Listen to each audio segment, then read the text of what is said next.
Hablaremos esta noche de Stendhal o Stendhal. Es un escritor, bueno, a algunos puede sonarle El Rojo y el Negro o Sí, La Cartuja de Parma, que son sus libros más famosos. Y además son muy buenos libros.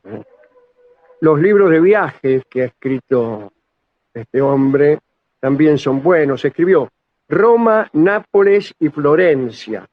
Y otro que se llama Paseo por Roma. Stendhal fue el primero en usar el neologismo turista al Ah, publicar en 1838 precisamente Recuerdos de un turista. Eran épocas en que los muchachos de buena cuna andaban por Europa, sobre todo por Italia, y escribían, haciendo gala de erudición, acerca de todo lo que veían. Stendhal en realidad se llamaba Marie-Henri Beyle. Había nacido el 23 de enero de 1783 en Grenoble. Su padre, Querubín Beyle, era abogado del Parlamento. Dice la crónica, a era ver. un, atención, era un tipo frío, calculador y muy feo. El viejo Sí. era así. La vieja, en cambio, Henriette, por el contrario, era hermosa, impulsiva y muy alegre. Y el pequeño Henri, que la adoraba, sufrió muchísimo cuando ella murió, cosa que ya no se imaginaba. Parece que Henri no se llevaba muy bien con el viejo. La revolución convulsionaba a Francia y muchos han dicho que él se creía tiranizado por una familia a la que consideraba reaccionaria.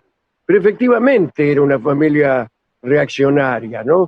El viejo querubín era mal visto por los revolucionarios, estaba en la lista de sospechosos, sospechosos por parte de la revolución, y al final terminó en Cannes. Pero Stendhal odiaba a su padre porque era un tipo brutalmente severo y cada tanto se la daba. Cuando el viejo se enojaba, le daba una viaba al pequeño Henri. Y especialmente durante el año 1794, cuando salió de la cana. Salió de la cana y durante la época del terror, Sí. y parece que le pegaba cada rato al llano, sí, era pequeño todavía. El único miembro de la familia que le caía en gracia era su abuelo materno, el doctor Henri Gagnon, el padre de la mamá, que era un hombre fino e inteligente. Tenía la casa más hermosa de la ciudad y Stendhal pasaba todo su tiempo allí. Claro, imagínense, entre un abuelo con la casa más hermosa de la ciudad y el viejo querubín que se la daba, no había mucho Sí, tiempo. sí, no había opción. Claro, escucho. Lo primero que leyó Stendhal fue a Horacio y a Virgilio. Me imagino que será Horacio Ferrer No, y, señor. y Virgilio Espósito. No, señor. Los, los libros. Era muy tanguero Stendhal. Sí. Sin embargo, acá dice que estudió en un colegio que hoy se llama Stendhal. En aquel entonces no. Como No, no tenía uno, su nombre, yo claro. Stendhal no estudiaría en un colegio que lleva mi nombre. Imagínense. Bueno, su primera pasión fue la matemática. Quería entrar en el Politécnico de París, donde vivían sus primos. Obtuvo el primer premio en esa materia, o sea, primos. Ah, no, Politécnico. No, matemática. Cuando llegó, quedó tan impresionado con el contraste entre su pueblo y ese lugar que se encerró en un cuarto y se enfermó gravemente. Dice, me voy a encerrar en un cuarto y me voy a enfermar gravemente. Sus primos, los Darú, lo cuidaron durante un buen tiempo. Cuando se recuperó, olvidó las matemáticas, ya estaba podrido.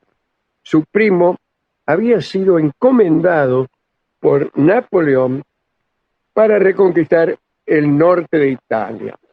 Y Stendhal lo siguió. No le gustó en absoluto la vida en la guarnición y volvió a París. Y allí empezó a escribir. En aquella época, el gusto admitía solamente dos géneros literarios muy circunscriptos: la novela y el teatro. Stendhal se dedicó a la comedia y trabajó en dos obras Ujú. que se llamaban Los dos hombres o Letelier o El pervertidor de la opinión pública. Qué lindo título. Letelier o El pervertidor de la opinión pública. Pero no las publicó. Stendhal escribía con mucha claridad. Su estilo era limpio y despojado de adjetivaciones y ornamentos. Es decir, lo contrario de esto que acabamos de leer. Es célebre el rechazo de este hombre por los amaneramientos de estilo. Él lo llamaba hipocresía y consideraba que era el peor de los pecados literarios. Un amigo lo adulaba por ese motivo y él decía, esto lo hemos dicho muchas veces aquí en el programa, decía: nunca me siento a escribir sin haber leído un rato el Código Civil. El Código, sí. Qué raro. Está muy bien, porque si él se proponía claridad, Claro. y un lenguaje exento de todo adorno, bueno, tenía que ser un lenguaje o científico o codificado, Claro. o sea, como formando parte de la ley. En la ley los códigos no dicen más o menos algo. No, claro. Ni utilizan metáforas ni comparaciones, no. Los hechos contrarios a la ley, bla, bla, bla, se llaman en este código delitos. No dice los hechos contrarios a la ley, estos chorros que no. Es como si estuviera. Claro, es como que, bueno, Claro. un poco como si, no dice. Tenía la costumbre de leer con la pluma en la mano, y escribía dictándose a sí mismo en voz alta. Stendhal era un tipo bajo, gordo, con grandes patillas negras, me parece que lo conozco. Y según Prosper Mérimée, tenía una cabeza con cuello como de un carnicero de barrio bajo, como si los carniceros de los barrios residenciales tuvieran el cogote finito. Tenía mucho éxito con las mujeres. ¿Ah, sí? Mire Sí, usted. Me sí, sorprendió ahí. Guarda, que voy a leer una parte escabrosa. A ver. En el Teatro Francés de París se enamoró de una joven actriz llamada Mélanie. No, Señor, por favor. por favor. Discúlpeme, estaba mal escrito. Mélanie Gilbert. Tuvo algunos encuentros con la muchacha, pero ella debió viajar a Marsella para actuar. Entonces, desesperado, Stendhal la siguió, dejó la literatura y entró a trabajar en un banco para poder quedarse a su lado. Pero no le fue bien. Mélanie le restaba importancia a su esfuerzo. Cuando Stendhal supo que todos sus despliegues, no le daban ningún derecho para el amor, se cansó, se enojó y volvió a París decidido a recobrar su puesto en el ejército. Por medio de sus primos, consiguió su lugar y siguió a Napoleón en todas sus batallas entre 1806 y 1814. No combatía, tenía el cargo de aprovisionamiento de víveres, la evacuación de los heridos y el funcionamiento de los hospitales militares. Entre otras cosas, debía recuperar, los miembros dispersos por los campos de batalla y reconocer los cuerpos de los cadáveres. Bueno, imagínense. Qué impresión. Su última experiencia militar fue la campaña a Rusia. Fue el encargado de hacer distribuir la única ración de pan que los soldados vieron durante la penosa retirada. Stendhal publicó su primer libro en 1815. Se llamó Vidas de Haydn, Mozart y Metastasis. Para muchos, inclusive para él, aquel libro era el producto de un saqueo. pero no le importó mucho. Dijo que lo había publicado para establecer su juicio. Advirtió que necesitaba convertir sus escritos en un libro para Ujú. tener la voluntad suficiente para continuar y consagrar una profesión. Después de la caída de Napoleón, Stendhal se exilió en Milán. Allí no lo conocía nadie. Además, su nacionalidad lo aislaba. El régimen austríaco, bajo el cual había caído la Lombardía, desde luego no confiaba en los franceses. Consiguió así alguna alegría cuando conoció a Angela Pietragrua. Bueno, parece que era un minón. Sí. Vean lo que cuenta nuestro amigo Juan Forn, gran escritor argentino. Parece que Stendhal aceptó instalarse en Torino por pedido de la Pietragua. ¿Para qué? Para no alertar a su marido. Era casada la Pietragua. Oh, No. Bueno, igual parece que el marido es más complaciente que cualquier otro hombre.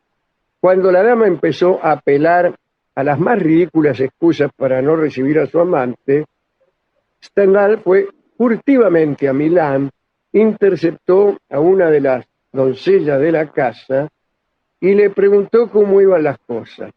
Y en lugar de contestarle, la doncella lo hizo entrar por una puerta lateral, lo instaló en un cuartito y le dijo que comprobara por sí mismo, espiando por el ojo de la cerradura. mm, Y entonces vio Stendhal la más monstruosa y convincente prueba.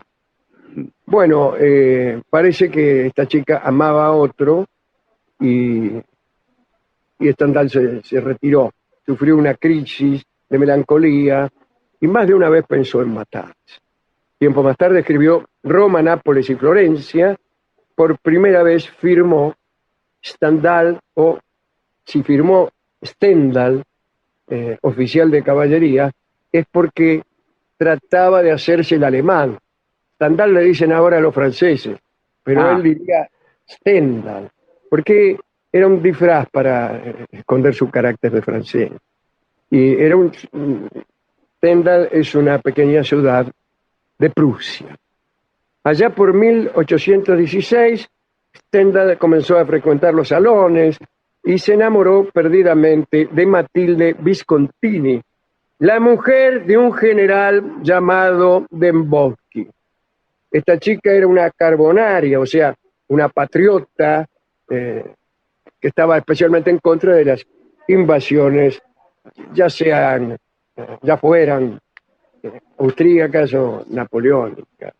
Había dejado que Stendhal la cortejara, pero de pronto, adivina qué, cambió de actitud y lo rechazó.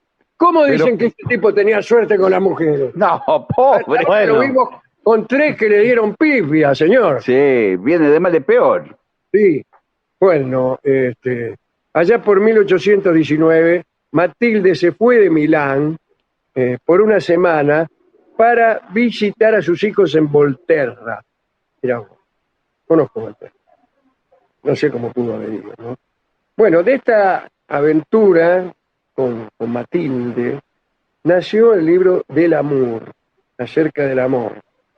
Una obra que he consultado más de una vez, que intenta una clasificación de los sentires amorosos, que oscila entre lo científico y la literatura sentimental. Él mismo se encargó de decir que no escribió para defender su causa ante Matilde con la esperanza de reconquistar. Dijo que creía imposible cambiar de actitud o cambiar la actitud de cualquier persona que no te desee. No Claro. hay nada que uno pueda hacer. Está Cosa muy que bien eso. hemos escuchado muchísimas veces en este. Pero se ve que lo afané de algo. Stendhal regresó de Francia en 1821 y unos años después apareció El Rojo y el Negro. La novela surgió de una historia que Stendhal escuchó por ahí, estaba basada en un asunto real. en el pueblo de Brangue por el seminarista Antoine Berthet. Pero parece que el tipo trataba por todos los medios de entrar en la carrera eclesiástica y mientras tanto mantenía relaciones con la señora Millot. Bueno, al final lo descubrieron y su carrera quedó detenida. Y, bueno, en la novela el protagonista en realidad se llama Julian Sorel. Para Tolstoy era su novela preferida.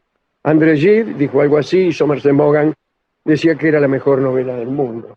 Somerset Maugham hablaba como habla Martín, diciendo que cada cosa que ve es la mejor del mundo. Famoso por esa novela, Stendhal ingresó hasta 1835 en el salón de la condesa de Montijo, que era la mamá de Eugenia. ¿De qué Eugenia? De Eugenia de Montijo. ¿Quién era Eugenia de Montijo? La mujer de Napoleón III. Bien, tenía en ese entonces Eugenia solo 9 años, pero la muchacha se enamoró de Stendhal y de su manera de contar sus historias. Parece que iba al salón, el tipo contaba historias. Escribió Eugenia: mi hermana y yo no cenábamos por la impaciencia de oírlo. Cada vez que llamaban a la puerta corríamos hasta allí. Stendhal les contaba las batallas de Napoleón y las muchachas lloraban y se estremecían por aquellas historias. Eugenia dijo que Stendhal fue el primero en hacer latir su corazón. Durante 4 años el escritor fue a lo de la condesa. Poco a poco también él se enamoró de Eugenia. Algunos creen que escribió para ella La Cartuja de Parma, y el nombre de Eugenia apareció muchas veces en los márgenes de su manuscrito. Escribió La Cartuja, lo escribió en 52 días. Oh, Balzac lo llenó de elogios. El 23 de marzo de 1842, Stendhal tuvo un ataque de apoplejía y murió al día siguiente sin haber recobrado el conocimiento. Lo enterraron en el cementerio de Montmartre. Su epitafio dice: amigo Bayle, milanés, vivió, escribió, amó. Tenía 59 años. Linda historia, ¿eh? Sí, linda. ¿Con qué podemos amueblar esta historia? Escucharemos la milonga que se llama En blanco y negro. Pero si es en rojo y negro la novela. No me diga. Y sí, la de Stendhal es digo, rojo y estuve negro. Son otros colores. Toda la tarde estuve buscando en blanco y negro. No, señor. Bueno, Ya es está. lo mismo. Eso lo escribió así Stendhal para quedar bien con el comisario. En realidad él lo que quería poner era en blanco y negro. Así que escucharemos en blanco y negro, en la hermosa versión del Mundo Rivero, las guitarras que no pueden ser. Escuchen. Hablaremos hoy de Henri Bayle, un escritor que después se hizo llamar Stendhal. Ah, sí, señor. Rojo y negro. Exactamente, acá dice, a algunos puede sonarles Rojo y Negro, Sí, señor. o La Cartuja de Parma. Dice, conviene leerlos. Sus libros de viajes también son lindos. Escribió Roma, Nápoles y Florencia, y otro que se llama Paseos por Roma. Stendhal fue el primero en usar el neologismo turista, al publicar en 1838 precisamente Recuerdos de un turista, ¿no? Eran épocas en que los muchachos de buena cuna andaban por Europa, sobre todo por Italia, y escribían con erudición acerca de lo que veían, es decir, veían esto y contaban la historia, etcétera, etcétera. Pero Stendhal en realidad se llamaba Marie-Henri Bayle. Nació en enero de 1783 en Grenoble. Su padre, Cherubin Bayle, era un abogado del Parlamento, y dice la crónica del viejo, el viejo Bayle. Dice, Era un tipo frío, calculador y muy feo. La madre, Henriette Gagnon, por el contrario, era hermosa, impulsiva y muy alegre. El pequeño Henri, que la adoraba, sufrió muchísimo cuando ella murió, que fue cuando él tenía 7 años, un niño. Parece que Henri no se llevaba bien con el papá. La revolución convulsionaba Francia y muchos han dicho que él se creía tiranizado por una familia a la que consideraba reaccionaria. Cherubin era mal visto por los revolucionarios. Estaba inscrito, el viejo Bell, estaba inscrito en la lista de sospechosos, al final terminó en cana. La verdad es que Henri poco sabía de la revolución, pero odiaba a su padre porque era un tipo brutalmente severo y cada tanto parece que el niño se la ligaba. Le daba el pesto don Cherubin, que fue encarcelado en 1794 durante el terror por ser defensor de la monarquía. El único miembro de la familia que le caía en gracia a nuestro Henri era su abuelo materno, el doctor Henri Gagnon, un hombre fino, inteligente, tenía la casa más hermosa de la ciudad y Stendhal pasaba todo el tiempo allí.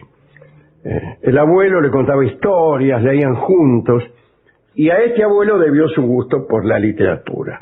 Lo primero que leyó Stendhal fue a Horacio y a Virgilio. Estudió en un colegio que hoy se llama Stendhal. Su primera pasión fue la matemática. Él quería entrar en el Politécnico de París, donde vivían sus primos. Obtuvo el primer premio en esa materia y viajó a la capital. Cuando llegó quedó tan impresionado con el contraste entre su pueblo, Grenoble, y este lugar, que se encerró en un cuarto y se enfermó. Sus primos, los Daru, así se llamaban, lo cuidaron durante un buen tiempo. Cuantito se recuperó, se olvidó de las matemáticas. Su primo había sido encomendado por Napoleón para reconquistar el norte de Italia y Stendhal lo siguió. No le gustó en absoluto la vida en la guarnición y se volvió a París. Allí empezó a escribir. En aquella época estaban de moda dos géneros literarios muy circunscriptos, la comedia y el teatro. Son más o menos la misma cosa, ¿no? Sí. Stendhal se dedicó a la comedia, trabajó con 2 obras. Los dos hombres, y la otra se llamaba Letelier o el pervertidor de la opinión pública. No la llegó a publicar. Parece que Stendhal escribía con mucha claridad. Su estilo era limpio y despojado de adjetivaciones y ornamentos. Es célebre el rechazo de Stendhal por los amaneramientos de estilo, a los que él llamaba hipocresía, y consideraba el peor de los pecados. Un amigo lo adulaba por ese motivo, y él le decía, lo admito, y sé que es debido a mis lecturas.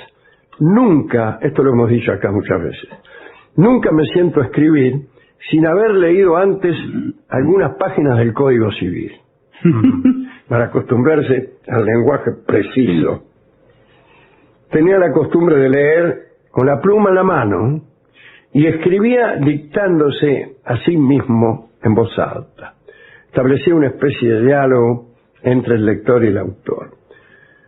Stendhal era un tipo bajo, gordo, con grandes patillas negras, y según Mérimée, tenía una cabeza con el cogote como de un carnicero de barrio bajo. Bueno. Es que está loco, Mérimée. ¿Cómo va a calcular el cogote de una persona teniendo en cuenta a qué se dedica y en qué lugar vive? Es muy preciso. Bueno. Había carniceros que cargaban las medias reses. Claro. Y tenía una espalda, un cuello. Puede ser. Tenía mucho éxito con las mujeres. En el Teatro Francés de París se enamoró de una joven actriz llamada Mélanie Gilbert. Tuvo algunos encuentros con esta chica, pero ella tuvo que viajar a Marsella para actuar. Entonces, desesperado, Stendhal la siguió. Dejó la literatura y empezó a trabajar en un banco de Marsella para poder quedarse a su lado. Pero no le fue bien Melanie no le daba mucha importancia a este esfuerzo que él hacía. Cuando Stendhal supo que todos sus despliegues no le daban ningún derecho para el amor, se cansó y se volvió a París, y volvió también a su antiguo puesto en el ejército. Y ahí volvió con Napoleón y lo siguió en todas las batallas entre 1806 y 1814. No combatía él. Tenía el cargo del aprovisionamiento de víveres, evacuación de heridos, funcionamiento de los hospitales militares. Stendhal publicó su primer libro en 1815, se llamó Vidas de Haydn, Mozart y Metastasio. Para muchos, incluso para él, era ese libro el producto de un saqueo. Yo suelo decir mucho eso, ¿no? Pero a él no le importaba. Dijo que lo publicó para establecer su oficio.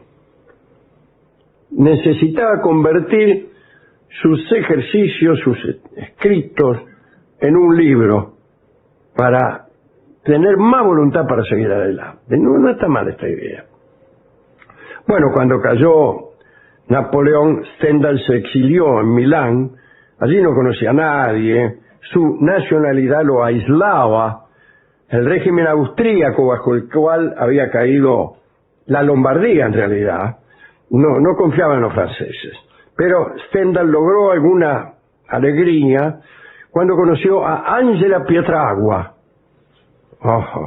La traducción más certera es que se trataba de una mina formidable. Bueno. Vean lo que cuenta nuestro amigo Juan Forn.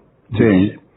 Parece que Stendhal aceptó instalarse en Torino por pedido de la Pietragua para no alertar a su marido, aunque según parece este muchacho, el marido era muy complaciente. Cuando la dama empezó a apelar a ridículas excusas para no recibirlo, a alejarse de él, Stendhal se fue a Milán. Recuérdese que la mina lo mandó a Torino. Lo mandó a Turín. Anda a Turín para que mi marido no te vea. Entonces Stendhal fue a Milán, interceptó una de las doncellas de la casa, le preguntó cómo iban las cosas. Y en lugar de contestarle, la doncella lo hizo entrar por una puerta lateral, lo instaló en un cuartito y le dijo que comprobara él mismo por el ojo de la cerradura cómo iban las cosas. No. Y ahí recibió Stendhal la más monstruosa y convincente prueba. Por favor, qué crueldad. Angela Pietragua amaba a otro y se retiró entonces con una comprobación empírica a otra parte. Sufrió una crisis de melancolía, más de una vez pensó en matarse, pero bueno, siguió escribiendo, escribió Roma, Nápoles y Florencia, y ahí por primera vez firmó Stendhal, oficial de caballería. Yo tuve la duda de si debía decir Stendhal o Stendhal, como he oído decir a muchos franceses. Pero en realidad, este cambio de nombre era para no parecer francés. Se puso un nombre alemán. Entonces, claro, si era un nombre alemán, hay que decir Stendhal. Parece que para desviar cualquier sospecha que pudieran tener las autoridades, ¿no? Y también otros dicen que se puso Stendhal porque en esa localidad, en una localidad llamada Stendhal, nació un tipo que él admiraba mucho, y yo también, que era Johann Winckelmann, que fue el fundador de la arqueología moderna. Winckelmann empezó a, digamos, clasificar y conjeturar las cosas que se encontraban donde hoy está Pompeya. Y empezó a hacer una excavación, financiado por la realeza incluso, ¿no? Una excavación más científica, que hasta entonces no se hacían. Hasta entonces se excavaba para afanar cosas. Claro, claro. Como hacían los ladrones de tumbas en Egipto. Y fue este tipo el que empezó a organizar la arqueología moderna. Bueno, allá por 1816, Stendhal comenzó a frecuentar nuevamente la sociedad, lo admitieron en algunos círculos, iba a debates con los románticos de Milán, pero al final se enamoró perdidamente de Matilde Viscontini, que era la mujer de un general llamado Jan Dembowski. La mujer era una carbonaria, una patriota que estaba en contra tanto de las invasiones austríacas como de las napoleónicas. Así que ella había dejado que Stendhal la cortejara, pero de pronto cambió de actitud y lo rechazó. Bueno, le pasa siempre lo mismo. Parece que Matilde se había hecho eco de unos chismes de su prima, que detestaba a los franceses. Bueno, Le llenó la cabeza. se dejó llenar la cabeza. Allá a fines de 1819, Matilde se fue de Milán por algunas semanas para visitar a sus hijos en Volterra. ¿Qué hizo Stendhal? Se fue a Volterra. Y la primera persona que cruzó Stendhal en Volterra fue la mina. No había Lo gente. encontró en la calle y lo echó, le dijo que se las tomara. Peor, claro. Y de esta aventura nació Acerca del amor, que es una especie de manual para enamorados, ¿no? Oscila entre lo científico y la literatura sentimental. Él mismo se encargó de decir que no lo hizo para defender su causa ante Matilde, sino, porque además dijo algo que siempre decimos aquí, que es imposible cambiar de actitud a cualquier persona, si es que no te desea. Claro. Si alguien no te desea, es imposible hacerla cambiar de parecer, ¿no? Bueno, volvió a Francia, apareció Rojo y Negro, también surgió de una historia de un asesinato del cual él tuvo noticias, y según Tolstoy era la novela que más le gustaba. André Gide dijo también algo así, y Somerset Maugham dijo que era la mejor novela del mundo. Hizo muy famoso por esa novela. Ingresó hacia 1835 en el salón de la condesa de Montijo, la mamá de Eugenia, no la que nosotros conocemos. No. Sino Eugenia Golofiza. No, señor. la que iba a ser la mujer de Napoleón III, Eugenia. La mamá de esta tipa lo invitó a Stendhal a unas reuniones. Y la muchacha, Eugenia, que solo tenía 9 años, se enamoró de Stendhal igual, y de su manera de contar sus historias. Escribió Eugenia: mi hermana y yo no cenábamos por la impaciencia de oírlo. Cada vez que llamaban a la puerta, corríamos, creyendo que era él, ¿no? Stendhal les contaba las batallas de Napoleón, las muchachas oraban y se estremecían por aquellas historias. Y Eugenia dijo que Stendhal fue el primero en hacer latir su corazón, pero bueno, al final terminó casándose con Luis Napoleón. Bueno, poco a poco él también se enamoró de Eugenia. Algunos creen que escribió para ella La Cartuja de Parma, que es el relato de la batalla de Waterloo. El nombre de Eugenia apareció muchas veces en las márgenes de sus manuscritos. Y la Cartuja la escribió en 52 días. Bueno, y un día se murió, 1842, tenía 59 años, le agarró un ataque de apoplejía y murió al día siguiente. Está enterrado en el cementerio de Montmartre. Y dice: Bailey fue milanés, dice, mira vos. Mire. En el epitafio. Vivió, escribió, amó. Muy bueno. Lindo, ¿no? Bueno, ¿con qué canción podemos ilustrar este recuerdo de Henri Beyle llamado Stendhal? Bien, para conmemorar el momento en que Stendhal ve por el ojo de la cerradura cómo su amante lo traiciona, El peor espectáculo. vamos a escuchar la canción que se llama Te vi, Sí. de Fito Páez.